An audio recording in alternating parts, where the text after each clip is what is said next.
Hello friends, आप सभी का फिर से बहुत बहुत स्वागत है आपके अपने चैनल UIS पर। फ्रेंड्स, आज हम आपके लिए जो वीडियो लेकर आए हैं, जो कि हमारी अभी सीरीज चल रही है JCB 3DX का हाइड्रोलिक सर्किट, उसका थर्ड पार्ट का ये वीडियो है हमारा। इसमें आपको थर्ड पार्ट का सर्किट एक्सप्लेन करेंगे, जैसा कि हमने इससे पहले दो पार्ट में इसका सर्किट को एक्सप्लेन किया है। स्टीयरिंग का जो हमारा हाइड्रोलिक सर्किट है और लोडर का जो हमारा हाइड्रोलिक सर्किट है उसका। अभी आज हमारा जो थर्ड पार्ट है वो एक्सकेवेटर का जो भी हाइड्रोलिक सर्किट है, एक्सकेवेटर की जो भी फंक्शनिंग है हाइड्रोलिक सिस्टम की, वो किस तरीके से होती है, उसका हाइड्रोलिक सर्किट किस तरीके से काम करता है, हम वो समझने की कोशिश करेंगे। तो फ्रेंड्स देखिए, हम आपको बताते हैं। सबसे पहले हम अपने जो एक्चुअल जो सर्किट है उस पर जूम इन करेंगे। ये हमारा एक्सकेवेटर वॉल ब्लॉक है, जो आपको यहाँ पे ऐसे डॉटेड लाइन दिख रही है। ये कंप्लीट हमारा इसका वॉल ब्लॉक है, और इसकी जो फंक्शनिंग वगैरह है हमारी क्लैंप, पोर्ट साइड शिफ्टिंग के लिए,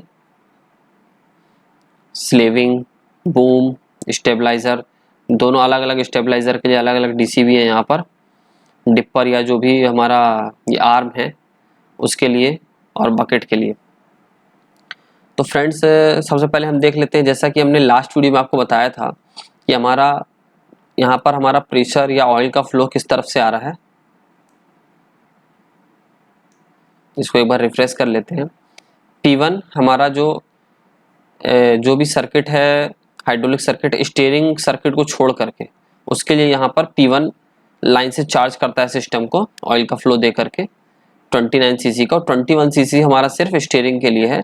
स्टीयरिंग जब आइडल कंडीशन होती है उस समय पर सिर्फ सिस्टम को चार्ज रखने जितना ही फ्लो जाता है यहाँ पर, और उसके बाद ये हमारे ये वॉल से इसका भी फ्लो डाइवर्ट हो जाता है हमारा बाकी के जो भी स्टीयरिंग को छोड़ करके जो भी सिस्टम है हमारा हाइड्रोलिक का, उनकी तरफ फ्लो हमारा डाइवर्ट हो जाता है।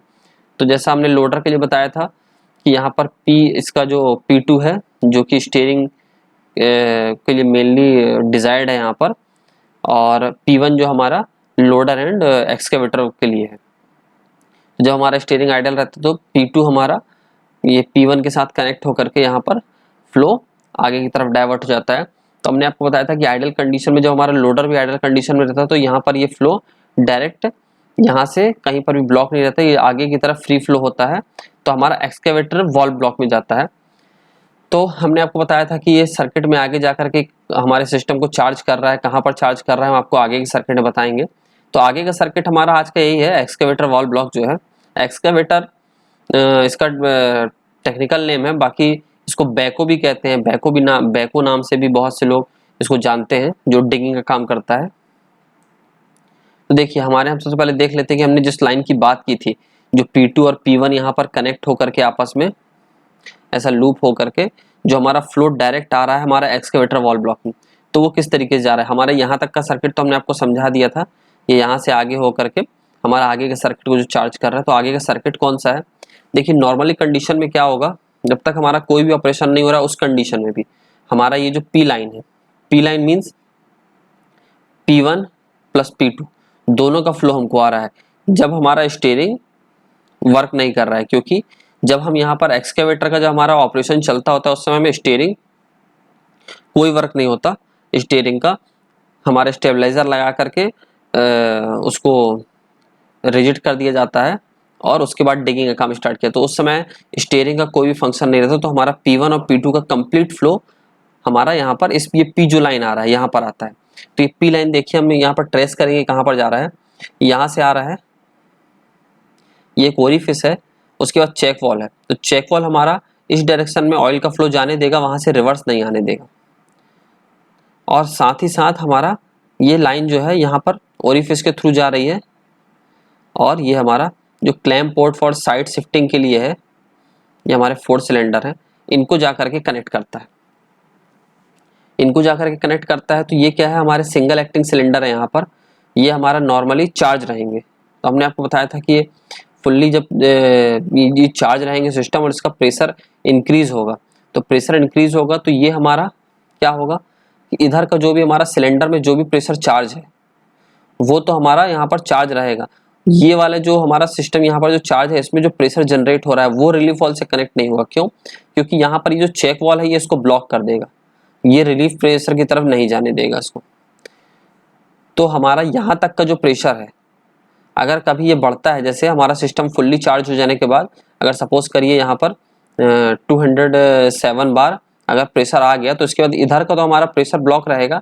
इधर जो हमारा ये जो चेक वॉल के पहले से ये जो पी लाइन है ये आप देख रहे होंगे यहाँ पर, ये 207 वाले ये रिलीफ वॉल से आकर के रिलीज कर देगा, क्योंकि ये इस लाइन से कनेक्ट है हमारा रिलीफ वॉल, तो ये 207 पे इसको रिलीज कर देगा। अब ये हमारा सिस्टम ऑलवेज चार्ज रहेगा जब हमें कोई ऑपरेशन नहीं कर रहे हैं तब भी। अब कोई ऑपरेशन नहीं कर रहे हैं, जब हमको इनका पोजीशन चेंज करना होगा, मूवमेंट करना होगा, तो क्या होता है इसमें, ये हमारा पुश बटन टाइप यहाँ पर डीसी भी दिया हुआ है। यहाँ जैसे हम इसको ऑपरेट करेंगे तो अभी देखिए यहाँ पर एक चेक वॉल है, इस तरफ से ये हमारा इस लाइन को कनेक्ट नहीं करने देगा नॉर्मली कंडीशन में, लेकिन जैसे हम इसको एनर्जाइज करेंगे पुश बटन करके तो ये डायरेक्ट इस लाइन से कनेक्ट हो जाएगा। तो जैसा कि हमने बताया कि ये सिंगल एक्टिंग सिलेंडर है, ये लोड के बिहाफ में एक्ट करता है, इसको होल्ड करके रखता है। अगर यहाँ पर प्रेशर तो इसके लोड को यहाँ पर होल्ड करके रखेगा, लेकिन जैसे हमारा यहाँ पर रिलीज कंडीशन में आएगा प्रेशर तो लोड के बिहाफ में ये मूव होना चालू हो जाएगा। तो ये देखिए हमारा इस लाइन के थ्रू होता हुआ हमारे टैंक में चला जाएगा जो भी सिस्टम का चार्ज प्रेशर है। ठीक है, इसके बाद क्या होगा, अब यहाँ पर ये सर्किट तो हमारा समझ में आ गया आपको। अब यहाँ पर देखेंगे हम स्लेविंग जो भी हमारा जो बैको का जो आर्म बकेट का जो पूरा असेंबली है उसको जब भी हमको ऐसा स्विंग करना है, स्लेव करना है, तो उसके लिए भी हमारे यहाँ पर ये देखिए इस तरीके का सिलेंडर का एक सेट दिया रहता है। अब उसके लिए यहाँ पर एक अलग डीसी भी दिया हुआ है, और देखिए ये यहाँ पर जो हमारी पी लाइन आ रही है, ये पी लाइन इससे लूप हो रही है, और आगे ये जो लाइन डायरेक्ट है आगे किसी लाइन से लूप नहीं हो रही, ये इनको क्रॉस करके जा रही है। आपके यहाँ पर सिंबल दिख रहे होंगे, ऐसा कर्व बना हुआ है, सिर्फ यहाँ पर ये कनेक्ट हो रहा है। तो यहाँ पर कनेक्ट होने के बाद ये यहाँ पर ये एक अलग से ये टैपिंग दे करके सभी पॉइंट को यहाँ पर अलग से लाइन दे करके लूप किया हुआ है। तो अभी अगर हम सिर्फ स्लेविंग की बात करें तो स्लेविंग में क्या होगा, हमारा ऑयल का जो भी फ्लो है यहाँ पर आ रहा है, ऑयल का फ्लो आ करके नॉर्मली आइडल कंडीशन में स्लेविंग वाले डीसीबी को क्रॉस करके आगे बढ़ रहा है। आगे भी सारे नॉर्मली जब हमारे नॉर्मल आइडल कंडीशन है उस समय पर यहाँ पर इसको पार करके यहाँ पर हमारा टैंक लाइन को जाकर के कनेक्ट हो जा रहा है। अब अगर हम कोई ऑपरेट यहाँ पर फंक्शन ऑपरेट करते हैं उस समय पर क्या होता है, जैसे हमने स्लेविंग का फंक्शन ऑपरेट किया तो जैसे ये हमारा आइडल कंडीशन है और इसके बाद ये कंडीशन नंबर 1, कंडीशन नंबर 2, ये हमारा आइडल कंडीशन। तो आइडल कंडीशन जैसे हमने इसको स्विच किया, स्विच करने के बाद क्या होता है कि जैसे हमने इस कंडीशन नंबर 1 को अगर हम लाइन में लेते हैं तो अगर इसको लाइन में लेने के बाद क्या होगा, जो हमारी लाइन जो जा रही है डायरेक्ट टैंक को वो ब्लॉक हो जाएगी। तो ब्लॉक हो जाने के बाद हमारा फुल्ली जो भी ऑयल का फ्लो रहेगा ये चेक वॉल के थ्रू होता हुआ आगे बढ़ेगा। जैसे हम इस कंडीशन में देख पा रहे हैं ये लाइन सीधे इससे कनेक्ट हो जाएगी, इससे कनेक्ट होकर के देखिए थ्रू ओरिफिस, ये जो 1B जो लाइन है उसमें ओरिफिस दिया हुआ 3.8 mm का, 1A लाइन में भी 3.8 mm का दिया, तो मतलब थ्रू ओरिफिस मतलब कंट्रोल वे में स्पीड को कंट्रोल करने के लिए कैलकुलेट करके ये यहाँ पर ओरिफिस लगाए गए हैं, फिक्स टाइप ओरिफिस है ये। तो ये हमारा जब 1B से ऑयल का फ्लो जाएगा, ऑयल का फ्लो जाने के लिए देखिए जो लाइन है ये हमारी लाइन जा रही है फर्स्ट सिलेंडर में, सिलेंडर के कैप एंड साइड में, और अगेन हमारी यही लाइन को लूप करके आगे जो दूसरा उसका जो सेट वाला जो सिलेंडर है उसके रॉड एंड में जा रही है। मींस कि जब भी हमारा सिलेंडर फॉरवर्ड मूव करेगा उस समय पे ये रिवर्स मूव करेगा। इसका ऐसा कॉम्बिनेशन बनाया गया, इसको ऐसे सीक्वेंस में लगाया, क्योंकि जब हमारा ये सिलेंडर अगर फॉरवर्ड मूव कर रहा है तो दूसरा वाला जब रिवर्स मूव करेगा तो ही हमारा स्विंग को अलाउ करेगा, नहीं तो ये रिजिड हो जाएंगे अगर दोनों तरफ से फॉरवर्ड या रिवर्स रखेंगे तो। इसलिए इसका ऐसा सीक्वेंस बनाया गया है। और सेम टाइम पर देखिए यहाँ पर जब फॉरवर्ड हो रहा है तो यहाँ पर हमारा रॉड एंड साइड का, और जब यहाँ पर ये सिलेंडर रिवर्स होगा तो कैप एंड साइड का ऑयल डायरेक्ट टैंक को कनेक्ट होना चाहिए। तो ये यहाँ पर इस सिलेंडर की कैप एंड और इस सिलेंडर की रॉड एंड आपस में लूप करके ये देखिए ये भी थ्रू ओरिफिस 1A लाइन से हमारा यहाँ पर आएगा। तो ये लाइन ये कंडीशन जैसे अगर हमारा लाइन में है तो ये लाइन डायरेक्ट कनेक्ट हो जाएगी और ये यहाँ पर आकर के हमारा यहाँ से अभी जा नहीं सकता, और ये वैसे भी मतलब जैसे ही ऑपरेशन होगा तो ये ब्लॉक हो जाएगी लाइन, तो ये हमारा डायरेक्ट यहाँ से होता हुआ ये टैंक लाइन में चला जाएगा। तो इस तरीके से हमारा ये वाला सिस्टम वर्क करेगा। जैसे ही हमको अगर दूसरे साइड में मूव करना है, स्विंग करना है, तो हमारा ये वाला जो पोजीशन है, सेकंड नंबर पोजीशन, जैसा कि पहले हमने बताया था एज इट इज़, हमारा जो कंटिन्यूस फ्लो वाला जो पोर्ट है वो ब्लॉक हो जाएगा और ये चेक वॉल के थ्रू हमारा ऑयल का फ्लो आएगा और ये क्रॉस में कनेक्ट करेगा। तो ये यहाँ से जाकर के इस तरफ से कनेक्ट करेगा, इस लाइन से, थर्ड लाइन से। तो हमारा 1A वाली लाइन से थ्रू ओरिफिस होता हुआ जाएगा और इस टाइम पर हमारा इस सिलेंडर को रिवर्स लेगा, क्योंकि यहाँ पर ये रॉड एंड साइड में कनेक्ट कर रहा है और इसके कैप एंड साइड में कनेक्ट कर रहा है। तो ये फॉरवर्ड जाएगा, ये वाला सिलेंडर रिवर्स जाएगा, और सेम जब ये रिवर्स जाएगा उस टाइम पर हमारा जो कैप एंड साइड में है, और जब ये फॉरवर्ड जाएगा तो उसके रॉड एंड साइड में जो भी वॉल्यूम कैविटी भरी हुई है वो यहाँ पर इस लाइन से देखिए लूप किया हुआ है, ये 1B लाइन पे आएगा। और 1B लाइन जो हमारी है, जैसे हमने इसको बताया यहाँ क्रॉस कर रहा है, तो क्रॉस करके हमारी ये वाली लाइन इस लाइन से कनेक्ट होकर टैंक को कनेक्ट हो जाएगी। तो इस तरीके से वर्क करता है। और यहाँ पर देखिए, यहाँ पर इंडिविजुअल इसके लिए रिलीफ वॉल दिए हुए हैं, दोनों लाइन के लिए अलग अलग 262 बार के। अगर जैसे ही हमारा इंडिविजुअल किसी भी साइड में 262 बार, जैसे इसके दोनों ऑपरेशन के लिए 262 बार का दिया हुआ है, 262 बार 262 बार, इससे ज़्यादा प्रेशर होगा तो ये यहाँ से रिलीफ करके डायरेक्ट टैंक को कनेक्ट कर देगा। अब यहाँ पर हम देखते हैं बूम का। तो बूम का भी सेम उसी तरीके से वर्क करता है। यहाँ पर देखेंगे हम उसका जो एक्चुएटर है सिलेंडर, उसके लिए यहाँ पर ये सिलेंडर लगा हुआ है। अब यहाँ पर सिलेंडर लगा है, हमारा डीसी भी तो सेम वर्क करता है। एक कंडीशन में हमारा ऑयल का फ्लो इस तरफ से आएगा, यहाँ से आकर के इसके कैप एंड साइड में ऑयल की कैविटी फिल करेगा और फॉरवर्ड होना स्टार्ट होगा। सेम टाइम पर रॉड एंड साइड की जो कैविटी है उसका अमाउंट ड्रेन करेगा। तो अब देखिए यहाँ पर ये मीटर आउट फ्लो कंट्रोल वाला लगा हुआ है। तो इस कंडीशन में क्या होगा कि हमारा बहुत ही कंट्रोल वे में ऑयल ड्रेन होगा। तो जितना कंट्रोल वे में हमारा ऑयल ड्रेन होगा उतने ही बिल्कुल मतलब एक बिल्कुल फिक्स अमाउंट में ऑयल वहाँ से जाने के कारण बिल्कुल फिक्स स्पीड रहेगी, शुरू से आखिरी तक कोई भी जर्क वगैरह नहीं आएगा, ताकि हमारा सिस्टम बिल्कुल ईजिली और स्मूथली वर्क कर सके। तो जैसे ही हमारा ऑयल यहाँ पर कंट्रोल वे में ड्रेन होगा, उसी तरह कंट्रोल वे में ये हमारा सिलेंडर भी ऑपरेट होगा। उसको ही, उस पर्पस को ध्यान में रख करके ये यहाँ पर हमारा मीटर आउट फ्लो कंट्रोल वाल लगाया गया, जिसमें कि फिक्स टाइप ओरिफिस है 4.5 mm की। और सेम जब हमारा, अब देखेंगे हम मीटर आउट की बात कर रहे हैं, अगर ये हमारा इस कंडीशन में जब हमारा ये दूसरा वाला डीसीबी का जो दूसरा साइड अगर लाइन में आता है और ये लाइन को चार्ज करता है, तो हमारा इस समय पर कोई भी कंट्रोल वे में ऑयल नहीं जाएगा, क्योंकि यहाँ पर ये चेक वॉल को पुश करके भी जाएगा और थ्रू ओरिफिस भी जाएगा। तो फुल्ली उसका जितना भी वॉल्यूम है फुल्ली चार्ज करेगा इसको, और यहाँ पर डायरेक्ट ये इसको रिवर्स लेगा सिलेंडर को, इसको डाउन करने के लिए।